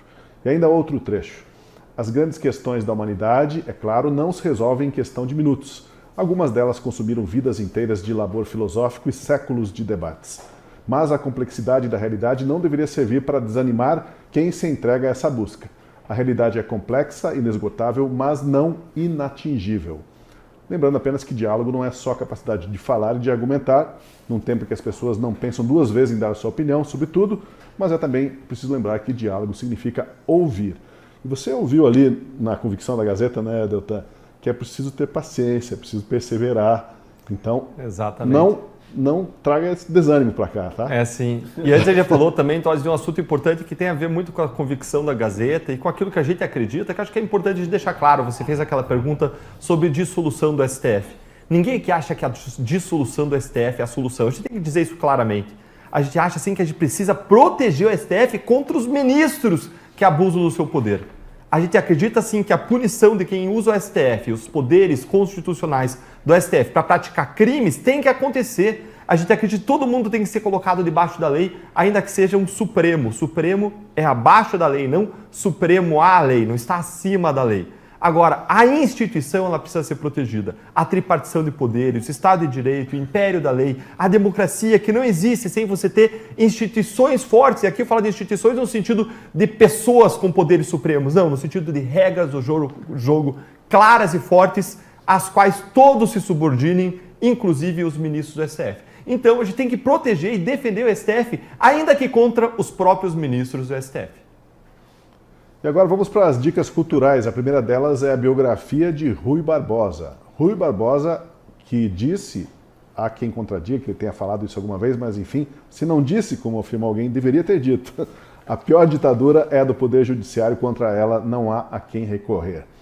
E a outra dica são os sermões do padre Antônio Vieira, principalmente o sermão da 60ª, que fala das qualidades necessárias a um pregador para que a verdade prevaleça. No caso, o padre está falando dos sacerdotes do século XVII, mas o sermão serve muito bem para ministros do Supremo e também para nós, jornalistas, formadores de opinião, e no caso do Deltan e do Guilherme Kilter, de políticos também. E aí, alguma dica também para as pessoas aprofundarem um pouco sobre esse tema, assuntos correlatos? Acho que o Código Penal, né? Ver ali quais são os crimes no Brasil e, de fato, ver se aplica ou não, entender isso daí. Mas, brincadeiras à parte, acho que essas leituras têm muito a acrescentar na nossa cultura enquanto brasileiros. E a gente espera, quem dera, a gente tivesse um governo que lesse isso aí também, né? O Lula já declarou que ele tem preguiça de ler, então não espero muito disso. Olha que coincidência, vocês indicaram aqui Padre Antônio Vieira, eu trouxe um trechinho dele aqui destacado para compartilhar com vocês. Em 1640 ele já dizia isso, ó. Esta é a causa original das doenças do Brasil. Tomar o alheio, cobiças e interesses, ganhos e conveniências particulares, por onde a justiça se não guarda e o Estado se perde. Perde-se o Brasil, senhor, digamos-lhe uma palavra, porque alguns ministros de sua majestade não venham cá buscar o nosso bem. Vem cá sim buscar os nossos bens. É isso que dizia Padre Antônio Vieira. Tem uma Quando foi isso? Isso em 1640. E tem uma literatura muito boa sobre corrupção. Agora, o que eu recomendaria para vocês seria... Tem duas abordagens diferentes da corrupção que chamam a atenção. Uma é a abordagem da teoria racional, que fala que todos nós somos racionais e a gente decide ou não praticar atos analisando custos e benefícios. Essa teoria tem toda uma tradição em cima de um economista chamado Gary Beckman, americano, e é uma linha de pensamento que diz, olha, se a gente quer evitar a corrupção, a gente tem que aumentar as penas, tem que ser efetivo, e é uma linha super respeitada. E tem uma outra linha, que é a linha da análise comportamental. E existem cursos que falam sobre ética comportamental. Eu recomendaria alguns livros. Tem um, salvo engano, do Alexandre da Silveira, um livro sobre ética comportamental, e tem um curso na plataforma de cursos Coursera sobre ética comportamental que fala como todas as pessoas elas estão sujeitas a fazer coisas erradas ou certas debaixo de pressões e sujeitas a autoridades, a influências, a ambientes. Por isso o Guilherme está 100% certo quando ele fala que o tom de um governo se estabelece no topo. Se o tom é um tom de desonestidade, isso se espalha como uma água congelada, como uma neve do topo da montanha, vai derretendo e vai entrando por toda a montanha. Da mesma forma, a desonestidade ou honestidade se espalha e influencia o ambiente. E essa linha da ética comportamental desses livros que eu recomendei, do livro e do curso, ela diz que se você quer um ambiente honesto, você tem que criar um ambiente... se você quer pessoas atuando honestamente, você tem que criar um ambiente que empurre as pessoas na direção da honestidade. Você precisa falar de honestidade, você precisa propagandear a honestidade, como aliás Hong Kong fez muitas vezes e conseguiu sair de um lugar de desonestidade e se tornar um dos lugares mais honestos do mundo. A gente precisa ter manuais de comportamento, a gente precisa punir comportamentos inadequados para a gente criar ambientes e culturas que incentivem o que é certo nas variados lugares, quer na prefeitura, quer nos estados, quer no país, quer na comunidade como um todo. Deltan falou, Marcília. Eu acho que o Deltan aqui tem um cabedal, como diziam os antigos, para essas indicações mais técnicas sobre corrupção. Não vou nem ousar entrar nisso, mas eu vou recomendar aqui. Eu tinha até citado já o Faoro, né, o Raimundo Faoro, acho que é um livro interessante, Os Donos do Poder, é um baita clássico, quem não leu deve ler. E vou recomendar também, já que a gente fala dessas intervenções todas do STF, essa desarmonia, ou essa harmonia em silêncio que o STF propõe, né, vou recomendar um outro clássico, que é o Montesquieu, né, O Espírito das Leis, de l'Esprit de Loi, se vocês me permitem aqui a pronúncia com biquinho francês. Só não foi melhor do que a pronúncia inglesa do Deltan. Né? Que por sua vez ficou devendo para o Bolsonaro. Por sua vez não ficou devendo para o Bolsonaro, porque o Bolsonaro conseguiu se destacar. Né? Foi melhor. Sejamos justos. O Bolsonaro foi melhor. Vamos ser justos, o Bolsonaro foi melhor. Não, você foi melhor. Gente, muito obrigado pela participação de vocês, foi um prazer a conversa. Acredito também que para os nossos espectadores foi muito produtiva, até porque tivemos aqui a participação do Deltan Dallagnol, falamos sobre corrupção e o Deltan, como a gente falou lá de saída, é um ator importante que expôs as vísceras dessa corrupção no país e vísceras que estão empurrando de volta para dentro do paciente, né, que é o nosso país. Obrigado. Fonte primária. Exatamente. Obrigado a vocês. Eu convido os espectadores a acompanhar o Última Análise. Amanhã, novamente, está de volta, sempre de segunda a quinta-feira, às 7 da noite. E a reprise acontece no dia seguinte, às 9h30 da manhã, depois do Café com a Gazeta. Obrigado a todos. Até a próxima. Obrigado a você.